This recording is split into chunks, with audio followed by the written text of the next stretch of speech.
Or whenever. That's right. We'll warm it up and then we will let it rip.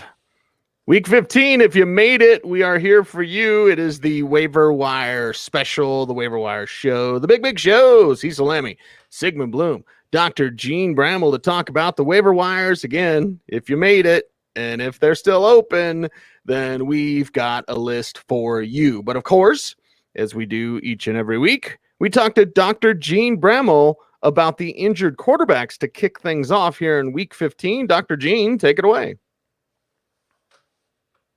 I love the new G.I. Joe, Dr. Jene. Thank you, Brian. Shout out, Brian. All right, 3, 2, 1. It's an upgrades, downgrades, and waiver wire report. It's available at footballguys.com. And Bloom, this is your list.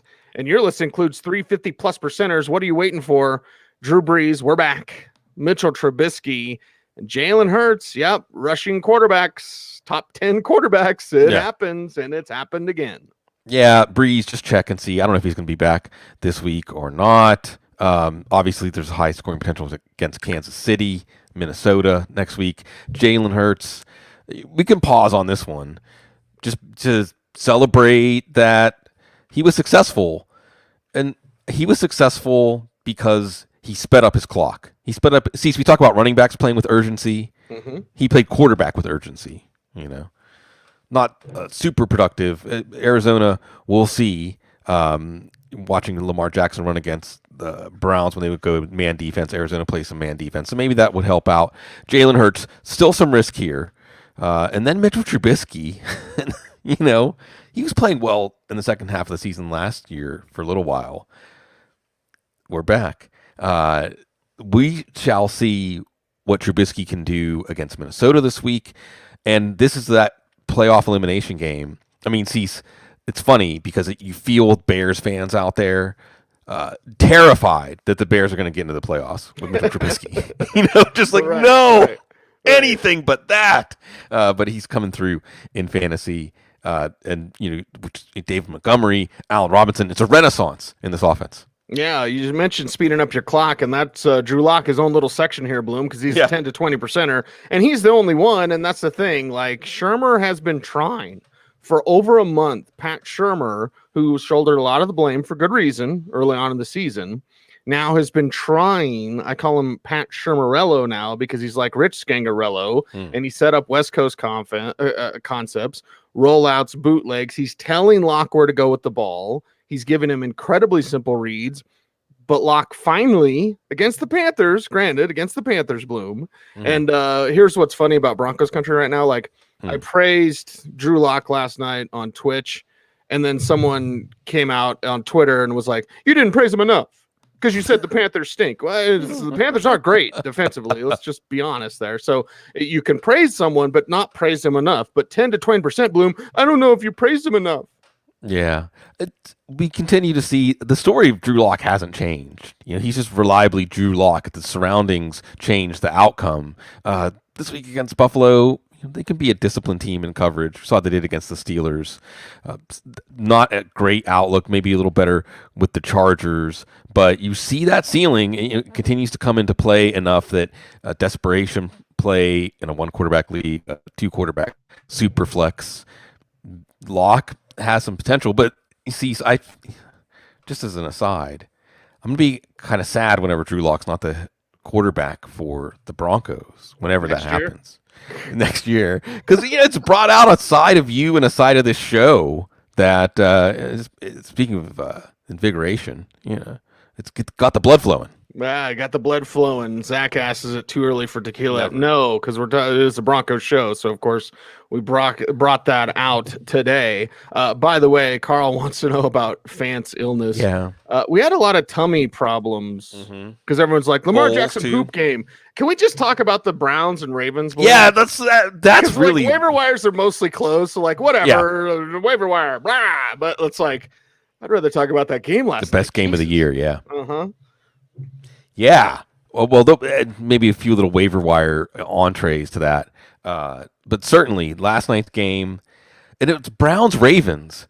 And the thing is, in the reality show of the NFL, I mean, in theory, there's no bigger rivalry than the Browns and the Ravens, right?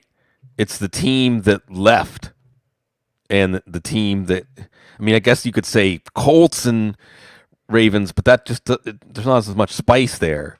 I mean, if we go back to like Peyton Manning, Ray Lewis era, there's some spice there.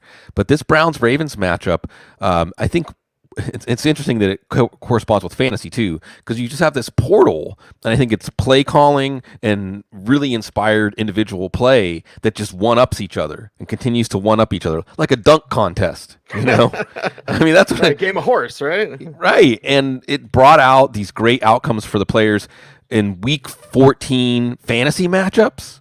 Oh man. The way this went back and forth, there was a whole bunch of looking at players left and saying, nah, that's not going to happen. And it happened. And also, even season gambling. I know Colby's, dude, I did Nick Chubb's course first last night, plus 650. I did. You got that? Mayfield, yeah. I did Baker Mayfield, 2 touchdown passes, plus 175. It was a Lions boost on MGM. And I had plus 240. 50 plus receiving yards for Jarvis Landry and Mark Andrews. So it was very lucrative. So Cole Beasley, you shouldn't even be. I shouldn't even apologize for that. So, but from a gambling standpoint, so yeah, on the gambling standpoint, all the overs, overs, all hit. But then that safety at the end of the game, because it was a 3-point spread, and I don't know, knowing the spreads, that sometimes you get 2.5, sometimes you get 3.5. So even that last ridiculous play caused things to swing back and forth. But I was so happy to see Lamar Miller, the top peak form Lamar Miller. There's a moment whenever he sees the open field in a way that Lamar Jackson. There's a moment when you can see that he sees the open field and he knows no one's going to catch him. Like he knows that no one's going to touch him for that next 20 or 30 yards, and he didn't have that edge earlier in the season. Also, as a passer, he was back to being cool, calm, executing well. But Baker, too. So, I mean, Baker and Stefanski really have ended up being a wonderful alliance. And again, I thought this game was going to be a contrast because Lamar Jackson wasn't trusting Greg Roman's play calls and wasn't feeling like he had an advantage on the defense. Where Baker Mayfield, you can tell, like it was when Goff was peaking with McVay, that he has full confidence in the play call and execution. They're dealing without Odell. Mm-hmm. They're going for it on 4th down. They're just trusting each other. Let me say that too. It's so funny, man. Watching Kevin Stefanski coach this team, because his first game, I think what did he do? Like call a fake punt. There was a blunder or two in the first matchup in the first game when they got clown hammered. But when you watched Stefanski last night, your brain was not even filling in that it was possible he was going to make the wrong choice. You're just like, yeah, 4th and 4 at the 20 in this game, you're going to go for it. And he was going for it without hesitation, and then going for it, watching football with the love of my life, Kate. She is insistent that teams should always go for 2. Just always go for 2. Like, never kick the extra point. And with Cody Parkey, really, I would understand that. But he, when they were down 14, then scored, went for 2. So all of these things that seem like really bold ways to coach, I think, are just the default for Stefanski. So that's exciting too. That is exciting. Notice, Bloom, how we're excited about a recap of last night's game because it was the game of the year. It was fantastic, man. It was fun. Yeah. We don't usually do Monday night recaps, never really. So it's like, it's that or talk about waiver wires that are closed. But if they're open, I should stop playing it. Stop it. They're open in my league. Yes. Okay, fine. You're fine. You're all right. Gardner Minshew, 5 to 10%. Tua Tagovailoa, 5 to 10%. CJ Beathard, what you tweet out about Nick Mullins yesterday? When he did. I don't think that Shanahan has an M tattooed on his body anywhere. Yes. No, he's got BS for Bo Scaife. He has CS for Chris Sims. He has his own initials, which is weird. And then there's a 4th guy from that Texas team. I always forget who it is. And I'm the guy who made fun of Kyle Shanahan's tattoo and with Bo Scaife. Right. Because we were in studio together, and then Bo lifted up his pant leg. It's like, you mean this tattoo? I was like, oh yes, I'm horribly dumb. Anyway, Chase Daniel, he's not dumb. 3 to 5%. So let's get through these next 4. Sure. Yeah, that's all. It's the game for our show, but we can always just talk football. Gardner Minshew, he's back. Jack's offense back, and hey, the Ravens secondary was really banged up by the end of the game last night. So Gardner Minshew, let's let her rip. And then you got Tua, and the problem with Tua is coming off of this game where he was more efficient, and you could really start to feel him loosen up as a passer. We saw more of Alabama to in that game script too, in the comeback game script against Kansas City. This week against New England, Bill Belichick against rookie quarterback, and who's he going to throw to? We'll talk about it, right? Lynn Bowden. All right. Yeah, Lynn Bowden. We'll talk about it. But that's the other problem. But you still see him coming on, and if you're looking at Week 16, Vegas. So you like that. So Tua's got maybe more value for you potentially in Week 16. Beathard, it's Dallas this week, so let's pay attention. Kyle Shanahan not committing to quarterback. Chase Daniel, Matthew Stafford, banged up, but it's Tennessee, so we'll see. Darrell Bevell, get to see that Bevell and Favre picture so many times now. We'll see if this team stays at least alive again on offense. Okay, Ryan Finley. He's in there, right? As a 1%er. Brandon Allen got hurt. QB, Superflex leagues. Dwayne Haskins. There you go. We're back. 1%er, very deep 2 QB Superflex leagues. Jarrett Stidham. Right. And then PJ Walker. And just to appease our man Jason, the pot stoner degenerate up in Greeley, I'll say the one thing about PJ Walker is he's there every day. That's a Vic Fangio impression for those that don't know. Anyway, let's go. I'm going to figure out who you make Vic Fangio sound like, because it's somebody. Brandon Allen hurt. No. Dwayne Haskins with Alex Smith. We talked about Alex Smith as a horror movie this year, Cease. And that was one of those moments when you see him with some heating pad on his leg. But it sounds like maybe he's going to play this week. If not, it's Haskins against Seattle. Jared Stidham. And Stidham's more for Week 16 because Cam Newton's going to start this week. But at some point, it actually is valuable to see these quarterbacks we didn't even have a preseason this year, right? So you gotta have to take a longer look at Stidham if possible, and not that there's much going on in that offense. And then PJ Walker, and I haven't really seen if anyone's asked Matt Rule about this, Cease, or if anyone's speculating about it. But similarly, it's valuable.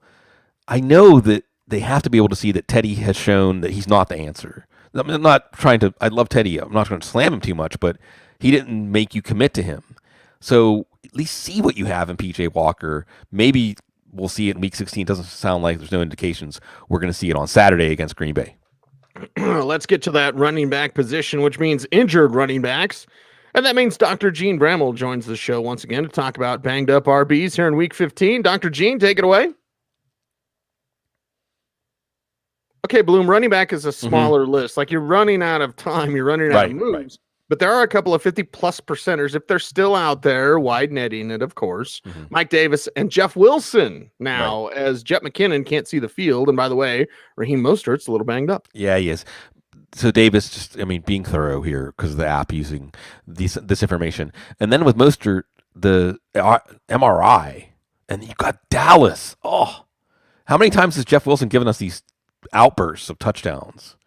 This Dallas, now who's going to start a quarterback? Well, it doesn't matter. But Brandon Allen will be moving the ball against Dallas last week. So you have to like Jeff Wilson. And Cease, I think that if Mostert is out, Jeff Wilson may force people into some strange decisions. Am I really going to leave Jeff Wilson on the bench for somebody who hasn't been doing anything? We could talk about Miles Sanders and all of that in Week 14. But on the Mostert tip, I just wonder because I love the way he plays. I think that he's an underrated player, but he is like a sprinter. It makes sense of the sprinter speed that he doesn't really protect himself when he runs. He attacks. He's an attacker. And you just wonder if he's going to be able to stay healthy. And maybe that's part of why San Francisco was so reluctant to commit to him. Okay. Next up is, Gus Edwards, 20 to 40%. They're going to keep that train going, a literal train with Gus Edwards. Let's throw in Lynn Bowden, whatever. Okay. Are leagues counting him as a running back or wide receiver? Yes, I think he's a running back in almost all the league softwares. Okay, all right. LaShawn McCoy, Tony Pollard, these are all the 10 to 20% guys. Bowden, a very interesting one, and kind of a weird story, Bloom, because we don't see a rookie trader in his rookie season and then actually do anything with his new team. We saw it last week with the former Kentucky Wildcat. Yeah, that's one of those things that's taboo. You would love it if somebody dug around in Vegas to find out just what happened that they were so willing to cut bait on him. And that combined with the Ngakoue handling by Spielman, like making the trade before the season and then cutting bait. A new era for GMs like fantasy football. So with Bowden in PPR leagues, he might be a viable running back too, or certainly a flex play, depending on who's going to play. But again, it's New England, so I wouldn't be surprised if you see something like even if he's a starter playing every down, something like a 3 or 4 catch for under 10 yards a catch kind of game, but also get some trick plays. Edwards is exciting just because we saw that marauding Ravens running game, and the Browns aren't a paper mache run defense, but it looked like it against the Ravens, and you do see Edwards and his finishing instincts, Dobbins getting more touches, but Edwards having more value. And against Jacksonville, you would certainly think they just had to deal with Derrick Henry. Now here comes Baltimore. Tony Pollard, just because they split the work, he got the garbage time touchdown. I think the most interesting question on the waiver wire this week, Cease, and then, hey, a couple of my semis, the waiver wire is still open in Festival OG, I think. So there are these decisions to make. Yes. About Tampa. And look, there's the whole thing with Ronald Jones and the finger. Chris Godwin, he had surgery. Chris Godwin missed a game, similar issue.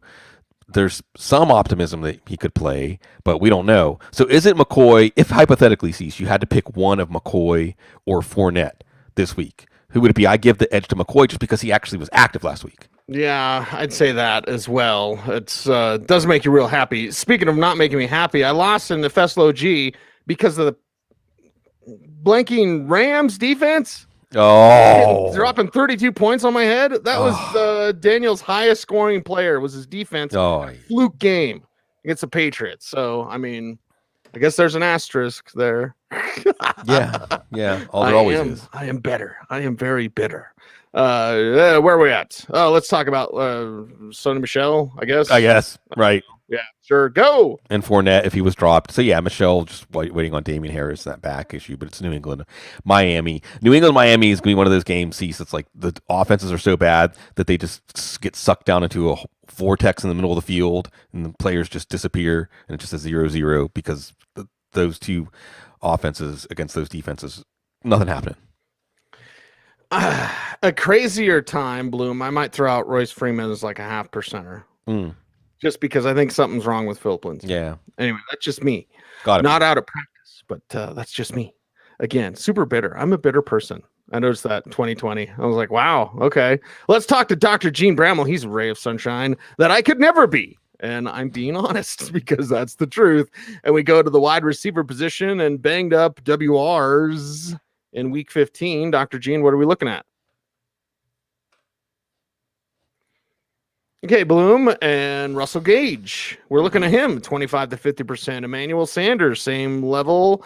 Marquez Valdez-Scantling as the Alan Lazard hold on is not working.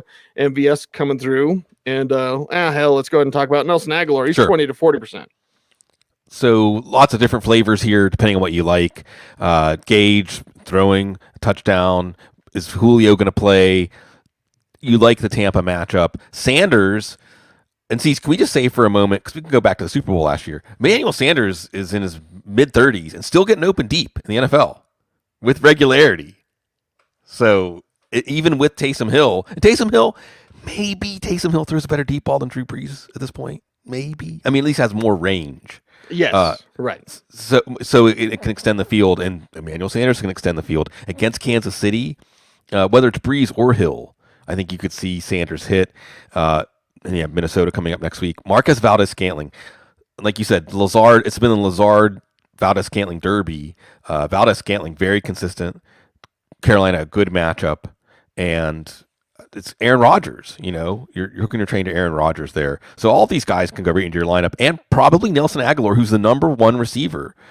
And it was one of those things, Steve, we can start looking back like 6 months, right, to where were we in the summer about some of these players. And Aguilar signed like a vet minimum contract, right? I mean, it's Vic Tafer and some of the other Raiders beat writers saying like, hey, don't forget about Nelson Aguilar. So we're like, Henry Ruggs and Brian Edwards and Hunter Renfrow and Tyrell Williams before he got hurt. But there's the Aguilar now rising to the top of the depth chart, getting enough targets. I think he's had 9 or more targets 3 of the last 4 weeks. You got a Thursday night game, an old school shootout. The only thing about picking up Aguilar is you have to make your decision early in the week about whether to start him or not. But he could absolutely come through for you with the potential wide open game script. Absolutely come through for you, the next group, and let's just get everybody in, because Kalen Cole's 15 to 30%, but there's KJ Hamler, and I still don't think he's had his breakout game. Ooh. Okay, so he's coming off a 2 touchdown performance, and I don't think that's his breakout game. Chad Hansen, 10 to 20%. Love that story, by the way, Bloom. Rashard Higgins, Tyron Johnson, and James Washington, because Deontay can't catch. Right. I maybe am underrating Chad Hansen. It sounds like Brandon Cooks is going to be back this week. It is a matchup against Indianapolis that Hansen had over 100 against. And it is a great story, and it is something I hope the NFL keeps after coronavirus times, the expanded, all of the more liberal rules about the practice squad, activations a couple of times for free and things like that. So Hansen, I wouldn't blame you going with him, maybe even over some of the names I've already named. Keelan Cole has caught a touchdown in 3 of the first 7 starts for Minshew, had a 6 for 143 game, caught Minshew's only touchdown last week, led in targets after Minshew entered the game. It is, again, a banged-up Baltimore secondary. Hamler, as you mentioned, and it's great that they're using Hamler as a vertical target. I mean, that's how you're going to mesh him up best with Drew Lock, see it, throw it guy, Yeah. And like you said, the breakout game, we'll get to watch. That's something to watch. Hey, pick up and play KJ Hamler in a DFS lineup to give yourself a reason to watch this Buffalo-Denver game, which might not be very good. Cease, is it bad? Like, as a Steelers fan, is it bad that I'm already kind of like hoping for the Bills? Like, I'm putting my heart with the Bills more than the Steelers already. We'll get to the playoffs and get our heart crushed then. So there you go. Speaking of playoffs, Browns, Higgins, looking good. But it is the Giants and the Jets the next 2 weeks, and I just worry that Mayfield only throw the ball 20 times. Tyron Johnson, and this one could be that sneaky back pocket. Maybe that's your sneaky captain for the showdown slate on Thursday. If Mike Williams isn't playing again, you could see a wide open shootout kind of game here. Vertical passing. That's Tyron Johnson's music. James Washington. And my only hesitation with Washington, Cease, is we're going to be setting our semifinal lineup. I just don't have that much confidence in Roethlisberger, but it is Cincinnati. But you saw Washington probably was open on the interception, the downfield interception, and Roethlisberger just can't get it there. He just can't get it there. So with Washington, but he's such a good player. I understand playing him against Cincinnati because of the matchup. Yeah, what happened is Ben started the season and people didn't know how shot he was yet. Yeah. It's just the expiration. I mean, look at Breeze. At least Roethlisberger's on the field. Breeze isn't on the field. Rivers is the guy that we should be really celebrating because he's playing with his foot falling apart and playing well, and the team is taking the confidence from his leadership. And we'll see about Brady as we see the old men. It's like they're falling apart, like they're disintegrating. We'll see if they can make it to the finish line. It's like Thanos snapped his fingers and they're just like mystifying. Exactly. Well, here's what Ben needed. He needed 7 games off like Peyton Manning had before Super Bowl 50. Because then you can come back and people still don't know. I don't know. Manning was done. Right. He was done, but nobody knew. Even Chargers defenders told me in that Week 17 game where the Broncos went from either out of the playoffs to the number 1 seed with that win. Right. And they got the win because Manning came in at halftime, and Chargers defenders told me, like, we didn't know if it was like old Manning or like shot Manning, used up Manning. So that's what Ben needed, because now, well, hell, everybody knows. It is a Steelers show. I'm so lost today, Bloom. I apologize to everybody out there. It's a waiver wire show, which means injured tight ends. Was that a dance move or you cricking your neck? Man, I pop my neck in so many ways now. I do it without even realizing I'm doing it. I'm getting old. Maybe you should talk to Dr. Jene Bramel next about tight ends and tight backs, tight necks. I don't know. Let's talk tight ends. Dr. Jene, what do you got? All right, Bloom, as we mess around here, 50+% George Kittle. Getting a lot of Kittle questions. Let's give him his own little section. Well, they're hoping he's going to return to practice this week. We may see him week 16. And if you want a reason to pick him up at this point, other than just he's awesome, and there's a greater than 0% chance he's going to play. It's that Kittle does seem like the kind of dude that if he can play, he's going to want to play. Like, see, so you could imagine if Kittle was walking down the street and saw like a bunch of kids playing in the field, he would like just run out there and like grab the ball out of the air, or run someone over or something. Right. Just like we talk about Marshawn Lynch, Rob Gronkowski, these guys. So you hope that spirit is what he appeals to with Shanahan, as he has been from the beginning. They say 8 weeks, I say 6 weeks. From the beginning, he's been setting up the expectation that he's going to return before the timeline, and he wants to get out there. So, yeah, it'd be something to have him for week 16, Willis Reed, coming out of the tunnel against Arizona, which could be a great matchup. How about the next section, which includes Jared Cook, because they're actually using him. Bloom, does that continue if Drew Brees is back? 25 to 50% for him. Irv Smith, again, they're actually using him, right? But 20 to 40% for him this week. And both of these ones are easy ones to buy into if you don't have a tight end that you really trust right now, because it is against Kansas City. Cook has been quite a fun player to watch, if not maddening if you're talking about fantasy football, because he can make the impossible play and he can have problems with the routine play. But against Kansas City, he'll have a chance, I would say, to make a lot of plays to keep up with them. And Irv Smith only played 28 snaps, but got 4 targets, caught all 4, 63 and a touchdown, going up against Chicago. Again, you have concerns about Minnesota and the volume in the passing game if they can jump out to a lead on Chicago, but you don't expect that to happen. It's really easy in the case of Smith to, like Cook, to be putting your chip on talent necessarily over like situation, over like a Dalton Schultz or something like that. Right. So if you have to make your decision at this point, or even a Hunter Henry, who just hasn't been that inspiring in terms of upside, certainly both of those guys give you some upside. Giving you some upside with the next group. And Bloom, it seems like it was just yesterday when we were talking preseason watch list, and then you're like, don't forget about Dan Arnold. Yeah. And here's Dan Arnold in our waiver wire show for week 15, 10 to 20%, like Jimmy Graham, Cole Kmet, Adam Shaheen, and Durham Smythe. Right. And this is where we're at, right? Yeah. You do have Arnold catching touchdowns. He's got a red zone target in each of the last 4 games, 3 touchdowns in the last 2, 4 in the last 4. You saw Kyler Murray trust him with like most of the defense bearing down on him. The Giants defense was coming for him, and he just threw it up and trusted Arnold to get it in the back of the end zone, and he did. So, these are plays that build more trust and more opportunities against Philadelphia. Sure, I'll give Dan Arnold a shot there. Again, it was Jared Cook skying over Alex Singleton in the middle of the field. Same kind of play that Arnold maybe could make this week for Murray. You got your Chicago tight ends facing Minnesota.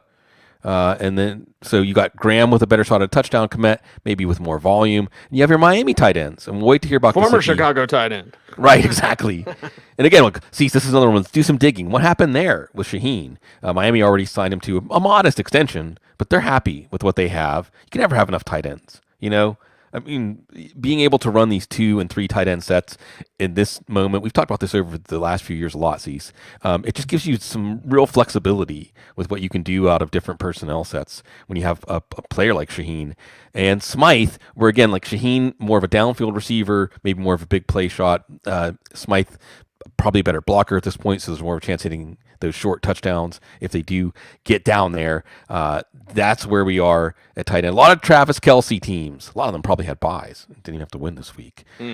Travis Kelce, how high will he go in fantasy drafts? How many teams will he lead through? That's been the story tight end this year. What happened to Adam Shaheen is he went to Ashland. Yeah. That's a bit of a jump. Right. And couldn't stay healthy. Yeah, couldn't stay healthy. Had to go for that jump. By the way, Bloom, talking to some people in the know. Yeah. Kyler Murray doesn't know what he's doing yet. Yeah. Imagine when he does. Sure. All right. Imagine how good that will look for that offense. Now, anyway, imagine a world where, well, you didn't have to do this next thing, right, Bloom? Imagine that utopia where you're just like, everything's perfect. What are you talking about? My fantasy team's great. Everything's going good. Got everything going. It's all good in the neighborhood. But then reality sets in. This isn't the Matrix. This is the reality of it. You take the red pill and you go, wait a second. I got some things I need to change. I got some things that need some work. I've got some problems to fix. And that's why wherever you're at, people love the later start time, Bloom, basically because I do a night show. So I I try to randomly sleep as much as I can and don't get a whole lot of sleep, as most people can tell watching the show. But so you might be on lunch break. Okay. Maybe you're waiting through the drive through. All right. Maybe you're still in the office. You brown bagging it, as Young MC used to say. Backwards is MC Young. And I think I got that backwards. So anyway, we're not going to go MC Young. That's too polite. We need something with some edge. We need something that can help us in a big, big way. And that means, as everyone joins in to say it with me, Cuban Shot Bloom, are your week 15 shout-outs? Yeah, at this point, some of these are emotional. Not all of them. Cam Newton, I don't even know if you were holding him. We're not even going to go there now. Matt Ryan played probably his worst game of the year last week. And this is an organization that is deciding how much they're going to commit to him through the end of this contract. So that one's interesting. For fantasy, I mean, maybe when Julio Jones comes back, I don't know about this week against Tampa, maybe Kansas City next week, maybe. You just might not even want to be tempted. With Matthew Stafford, I think even if he plays this week against Tennessee, you wonder if he's going to last the game. You just don't want to be tempted there. David Johnson's going to be back, so Duke Johnson probably is not happening. Devin Singletary goes back to his more minor role in this offense, especially with Zach Moss helping close out the game. I can understand so here's a few interesting ones. Mike Gesicki. I mean, there's players that are hurt that we're dropping here. Jonnu Smith. Do you even want to be tempted by Jonnu Smith at this point? No. Yeah, because he scored like 9 touchdowns or 10 touchdowns this year, and early, first month, he looked like he was going to be one of the hits, and 1 or 2 touchdowns is certainly within his range of outcomes. It's Detroit, right? Like, you looked ahead and thought, Detroit in week 15, I'm going to want a piece of that. But you're probably going to drop him, and maybe you hope that someone plays him. And here's another one. Evan Ingram. Are you going to trust Evan Ingram? Or not Evan Ingram. You're going to trust Daniel Jones or Jason Garrett. Right. Maybe let's get right down to brass tacks. Do you want some part of your fantasy fate in 2020 hinging on Jason Garrett in any way, shape, or form? No. Hell no. No. So, this is some interesting. This is where shut 'em down becomes a little more interesting, because you really can potentially sabotage drop. If you have clarity that you don't want to play somebody, then double down on that bet and see maybe if one of your opponents picks that player up and uses them. Mm-hmm. By the way, I love Carl here. He's like, yeah. Is it a Christmas miracle, Bloom?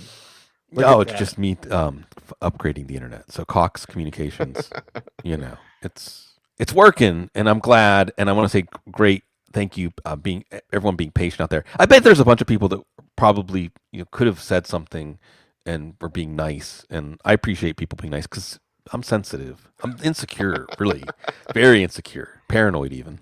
Yeah, there you go. We'll move on from that one. Yeah. I was like, it's the weed, man. Let's talk always about holding on to that dime bag, right? Sorry, yeah. Joe is like losing his mind right now. Hey, buddy, can you stop talking about dime bags on the show? Thanks, buddy. Okay, we're all adults, right? Well, at least in Colorado, Bloom, when there's more weed shops, and I don't even smoke weed, but like there's more weed shops than there are Starbucks here in Colorado. Like it's not even a big deal. You go downtown when that used to be a thing, like it just smells like weed everywhere. It's like, oh my God. Let's talk about Hold On, huh? Wilson Phillips. They love smoking weed, I'm sure. This show's off the rails today. It's off the rails. But we're still here. Yeah, we're here. We're still here. We're talking waiver wire. That means we're talking Hold On in week 15. Who are those Hold On players? And I think that, and let me say this, I talked a little bit about this yesterday to Cecil. I'm monogamous, but I did do the Fantasy Pros Waiver Wire show yesterday. I hope that's okay. I should ask your permission first. But I talked about this.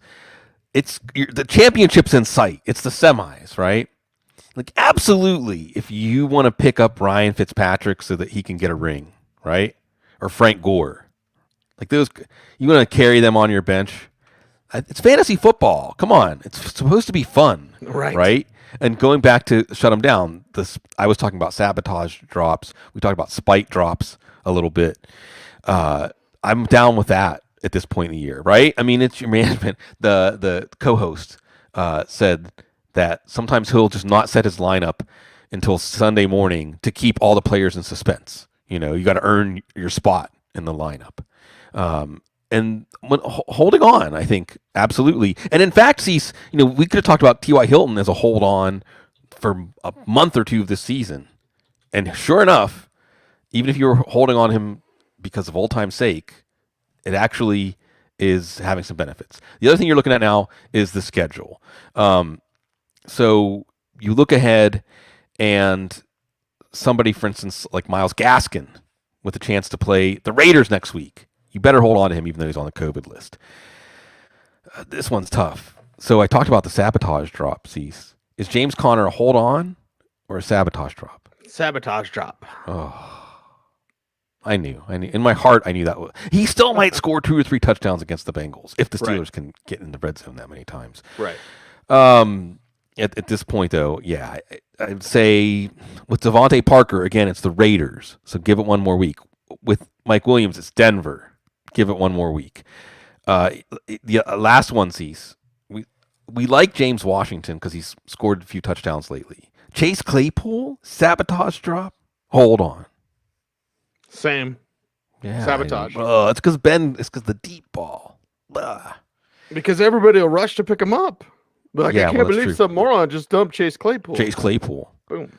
What are the Steelers going to do? Chase Claymore, am I right, fellas? Yeah. Cease, what are the Steelers going to do at quarterback in the future? Like, what bizarro reality are we going to... Well, it's stupid that they ever thought Mason Rudolph was anything other than a turd, because that's what he is on the football field, and maybe off too. I don't know. Like, you're just fooling yourselves. Like you should have been prepared. You should have been making that move. Alex Smith to Pat Mahomes, that type of move. We'll just wait for Ben to come back next year. It's like everybody's done. Everybody's winding up from his draft range. Like, you should have been better prepared for this. Wentz. And they're just not. Unite Santini says Wentz. Darnold. This is a common one too. Okay. See, I'm thinking more along the lines of Tommy Maddox. Like I think that or Mike Tomczak. Like, we're headed to one of those eras where you can tell that the quarterback is just going to really be. That's why it's Mason Rudolph. Tommy got his Ben though. So and that Kelly Holcomb. What was that shootout against the Browns? Remember that game? Quite a game. Browns. Poor Browns fans. There was a point in the game last night. Again, I'm watching the game with Love My Life, Kate. And it's about 7 minutes left, Cease. And I think that the Browns had just gone ahead 35-34 or something. I might be mixing up exactly when it happened. I just turned to her and I said, poor Browns fans. She's like, why are you saying that? This is an exciting game. Like, I'm just like, poor Browns fans. Because you could feel the energy. And it's one of the reasons. Let's circle back to last night's game to wrap this up, right? One of the things about last night's game that was comforting in a way was the Browns fans, I mean, passion, like real, you could feel like the human energy in the reactions to that game, the euphoria. And while in those moments of euphoria, immediately, just from the decades of watching football, Cease, I could feel like in this, the kernel is heartbreak, and it's going to be inexplicable, like gut-wrenching heartbreak. It's not even just going to be garden variety generic heartbreak. It's going to be some sort of special heartbreak that you refer to like the name of a player or a play, like a moment that you can remember. Mm-hmm. And I suppose the best thing for the Browns is that they exercise the demons, because I didn't feel heartbreak in the reaction to it. I felt a sense of like, we're not that team anymore. Like, we fought, and something new and something different is coming with the Browns. And it's just amazing because this was a franchise, Cease, that we would have held out for how many years as like a poster child dysfunctional franchise. Right. Like, don't do things the way they do it, everybody. So it's great. I feel Jared, Jared texted me at halftime. It's like my nerves are already shot. You know? Little did we know what was coming. Tell him to rub his football guy's tattoo for good luck. Yeah. If you get a Black Eyed Joe tattoo, you're serious, man. You're crazy. You're crazy for this one, Jay. Yeah. I don't have a Black Eyed Joe tattoo. No tattoos. What are you holding in your hand, by the way? It's just this thing that's like a fidget, man. My hands have a mind of their own. Is it a sock? Is it a It's actually like some wristbands and some scrunchies. What's the hat used to wear? Like the Jai? Is it Jai? What's the name of the hat? Oh man, the old reggae hat used to wear. Yeah, it's like on your Skype avatar. Yeah, and you told me one time it's like it's a Jai or something. Joseph Adai. I don't know. Jaw. Jai. A jaw. Yeah. Okay. This is a moment I'll say too, since you brought that up, that people should watch Small Axe, the Steve McQueen series of films on Amazon Prime about West Indian immigrant communities in London, like from the 60s to the 80s. Okay. Spoiler alert: the United States is not the only place that has racism. How do you find these documentaries? Well, these ones are actually, a few of them are based on a true story, but these are more impressionistic films. But I just think that the documentary world is small enough that you can understand and wrap your mind around what's come out in a particular year. But there's always documentaries to go back and discover too. So we need to do we talk about this blah blah blah. Our other podcast documentary film, and doing like the 100 documentaries you need to see, and like a podcast about each one or something like that. Because I'm definitely passionate about documentaries, and there's always like the Maradona one, like the latest one that really captures you. Because storytelling, the best stories, we talk about this all the time, usually off the air though. The best stories are told by the universe. You know, and in fact, all stories that we're coming up with are just derivatives of that story. Right. You know, it's a hero's journey. Yeah, we're all coattail writers, you know, and certainly the documentary films. And the other thing about documentaries is you often have the documentary where they set out to make one documentary and it turns into something completely different. And that is also a way that, see, it's just the stories. The stories are always out there. It's just a question of whether you're listening. I came across my man Hunter Weeks, who is a documentarian, still making documentaries, Bloom. Yeah. I think he's moved from Colorado. He moved a while ago and started a family.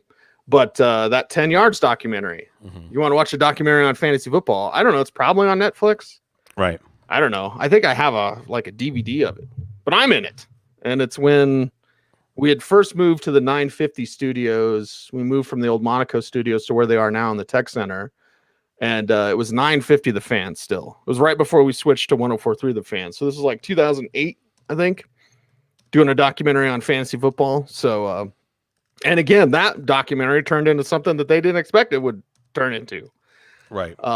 So there you go. Interesting stuff. What else you want to talk about, Bloom?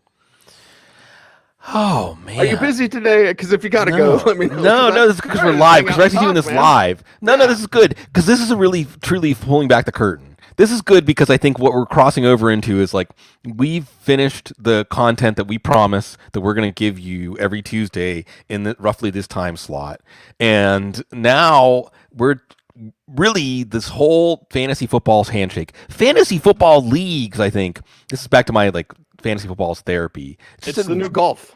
It's a reason to interact with each other. It's a pretense or pretext for that. But really, it's especially now. I think people are lonelier and depressed. Again, I'll just say everybody's depressed, and because everybody's depressed, we don't realize how depressed we are.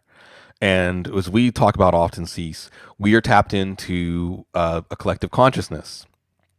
It's an illusion that we're separate, that we're this separate, independent thing. We're part of all kinds of inflows and outflows, and our consciousness is one of the ways that we're plugged into that.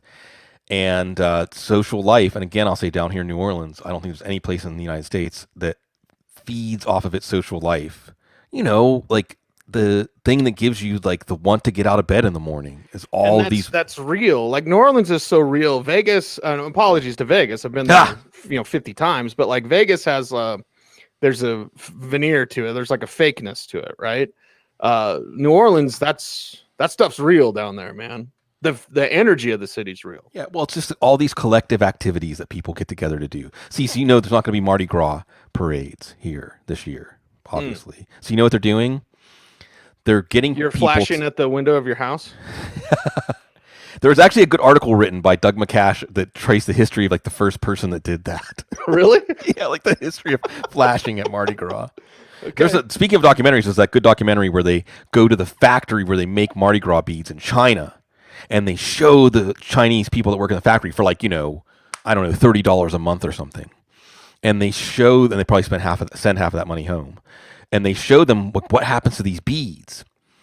And they're just flabbergasted because they think these beads must be really valuable things. Right. Because of what they invest of their life in it. So it's an interesting way to see these tracks of production. So there's not going to be any parades, but there's all kinds of artists and people who, what you're going to do for Mardi Gras, especially Mardi Gras Day, is like you spend a whole year planning it. It's intense. And all these different crews that do all these things. And instead, so those people can still have work, they're paying people and they're organizing the crews to decorate people's houses like they're Mardi Gras floats. And people are going to go through the neighborhoods. Oh, wow. To see so that was the way the parade's going to happen. What did we say before the show, Bloom? Yeah. Humans, we just adapt. Yeah. Persist. Right? What do we got to do? We got to persist and persevere and find these ways to manifest in any circumstances. And we've talked about this. Again, I'll think of my dad's wife, who's been battling cancer for like 3 or 4 years, or just unbelievable strength. And I was talking to her. We went to visit, and she just said, "Well, during the war, we didn't have cars because there wasn't rubber for tires, and now you have to wear a mask." It's just so it's endurance and perspective, but certainly the things that we do, or at least like I was saying earlier before the show, like the garbage man isn't coming to our houses, in terms of our lives, our psyches, all those things, all those releases, and that stuff is getting caught up. And I hope what's going to happen next is like our roaring 20s, hopefully not ending in a stock market crash, but where we celebrate and we've reunited and it feels so good, which is life and social life. And I think it's going to be like opening the doors on Black Friday at Walmart. I hate to be capitalistic, but like once we're able to do that, like go to concerts, go out to bars, go hang out, go to all these places, I think there's going to be a rush of that.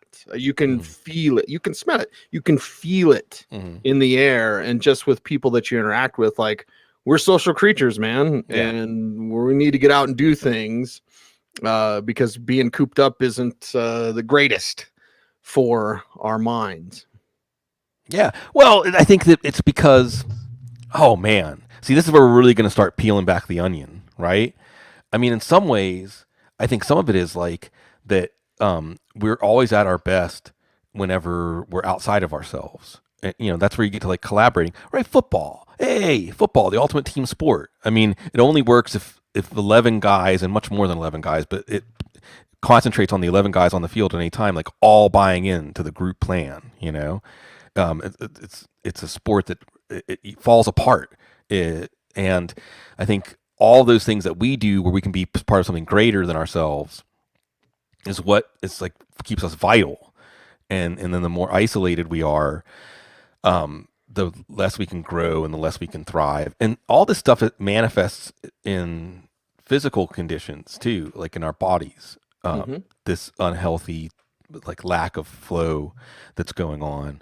So, and at the same time, it's not really that much different than the story we're always living. It's just more urgent because of the conditions, the bad times that we have to overcome. But I really do think that on an individual level, we'll come out of this with a really renewed appreciation for what we have, for the people in our lives. And then we'll see where it goes from there as a nation, because I think the analogy, where did I say earlier in the show, right? I'm insecure. I'm paranoid. Right. I'm a self-loathing person, And I think that when you're alone and you're isolated, you spend time with yourself that can be like bad time, You know what I mean? And I think as a country, that's what's happened to us this year. You know, like when we look in the mirror, we see like the ugliness. The ugliness. Yeah. Mm-hmm. No matter who you are, you know what I mean? Right. No matter what side of it's coming from, and it's like a reckoning. And just like so many things about this year, it's a test. It's a test, and you don't always pass the test, you know. And that's what we're going to learn. We're going to learn ourselves. We're going to learn about it. You hear people say, like, "That's not what America is," or "That's not the America I know." Well, we're going to learn what it is, you know. And it's just self-evident. Like, it will be its own evidence, and hopefully we can all have like a renewed sense of entering into that activity, and let that tidy bowl man do his work. All right, that's a good place to wrap it up today. We've covered documentaries, marijuana, like all sorts of things. Yeah, we're starting to show we'll give them a peek, right? Hey, they already know, Cease. They already know of content. So let's get the football out of the way so that we can get to this stuff. Look, they already know. They've spent so much time with us that we don't have any secrets from them. Like, we think we do, but they know us better than we know ourselves. They see us whenever we don't realize what they're looking at, you know? Very good. That is a wrap for the Waiver Wire special here in week 15. It is the Audible, thefootballguys.com podcast. Make sure to do all those YouTube things, like, comment, share, subscribe, and hit the notification bell so that you never miss a vid. For the great Dr. Jene Bramel, the fantastic Sigmund Bloom, I'm the amazing Cecil Lammey, saying, yes, I just went third person.